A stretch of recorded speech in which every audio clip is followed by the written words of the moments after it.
একদিন তুমি নিজেই অনুভব করবা, ওর থেকে ভালো আমাকে কেউ বাসেনি। ওর থেকে বেটার অপশন আমি কোথাও পাবো না। ওর মতো গুরুত্ব আমাকে কেউ দেয়নি। আমি আশা করি সেই দিনটা দেখার জন্য আল্লাহ আমাকে নিশ্চয়ই বাঁচিয়ে রাখবেন, যেদিন তোমার পুরোটা আফসোস জুড়ে কেবল আমিই থাকবো।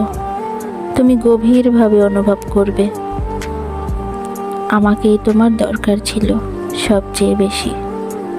সুন্দর চেহারাই জীবনের ভালো থাকার মূল কারণ নয়। ভালো থাকতে হলে ভালোবাসার মতো একটা পার্টনার লাগে। আমি তো সেদিনও তোমাকে ভালোবাসবো। তুমি দেখবা প্রতিশোধ না নিয়েও কিভাবে প্রকৃতি তার প্রতিশোধ নিয়ে দেয়।